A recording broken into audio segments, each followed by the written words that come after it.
Hi, this is Dr. Ken Richter. You know, the COVID experience has been a part of our lives now for the past 2 years.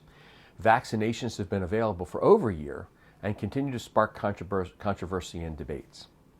One of the most controversial topics has been vaccination mandates at the workplace. The Supreme Court just ruled against the government's ability to mandate vaccination practices at private businesses, but some businesses continue to enforce a vaccination mandate. Now, historically, vaccinations have been around for decades. School vaccination mandates have been around since the 19th century, and they have become a fixture in our school system since the 1970s. Vaccine requirements have been among the most effective means of controlling infectious disease, but they still come under attack by parents who consider them unacceptable intrusions on parental rights. History can teach us a lot about our present situation. Those who fail to learn from history are doomed to repeat it. It is important to look to the past for guidance in our future and our present. One of the most successful vaccination stories is with smallpox. The first legal requirements for vaccinations were in the early 1800s. Now, smallpox was killing people in large numbers. It was recognized that schoolhouses were the likely site for the spread of disease, so states began to enact laws tying school attendance to vaccination. The Supreme Court became involved and upheld compulsory vaccination in 2 decisions. First, in 1905, it affirmed that mandates were constitutional. And in 1922, it supported school-based requirements for vaccinations. Even with the Supreme Court decision, states still made their own decisions about vaccines and school attendance. Nonetheless, the battle with smallpox was won, and in 1980, it was determined that smallpox was eliminated on a worldwide scale. School vaccination laws underwent a major overhaul beginning in the 1960s when there was frustration with the outbreaks of measles that were continuing to occur in schools and affecting thousands of school children. Many parents believed that measles was an annoying but mild disease from which most kids quickly recovered, and they could not justify the risk and use of a measles vaccine.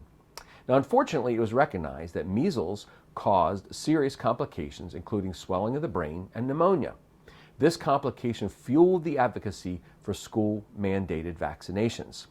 Consequently, all states updated their laws to generally cover the major 7 childhood vaccines: diphtheria, pertussis, tetanus, polio, measles, mumps, and rubella.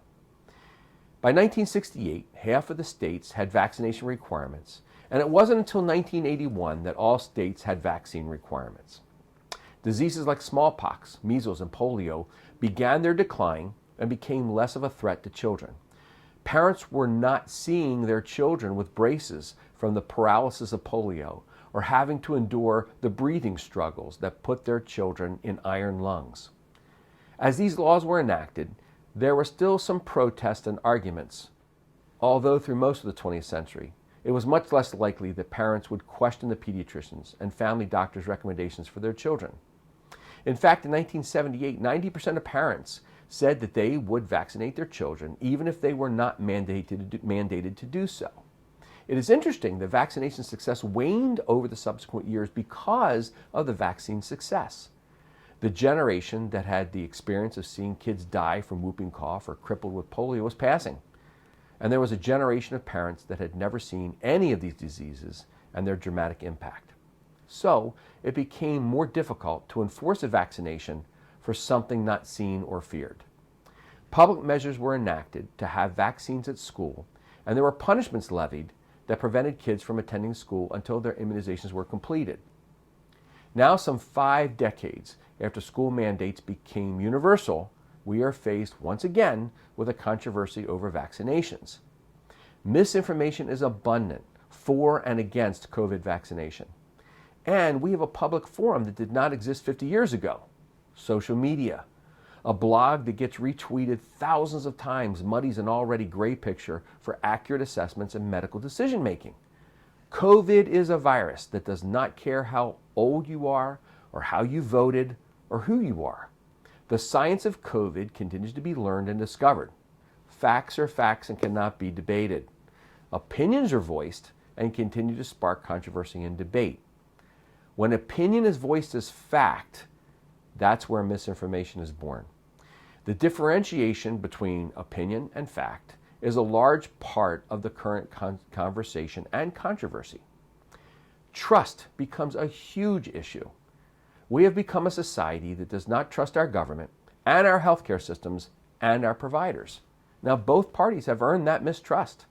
We have become a people that believe the social media, Facebook, Instagram, Pinterest, and Twitter world of experts. My advice is to try to be open with thought and be willing to question any new information learned. Look at multiple resources for information and find a doctor that you can trust to sort through all of this data with you. We can learn from history, but we can also deceive ourselves when we selectively take evidence from the past to justify what we have already made up our minds to do. Thank you so much for watching. This is Dr. Ken Richter.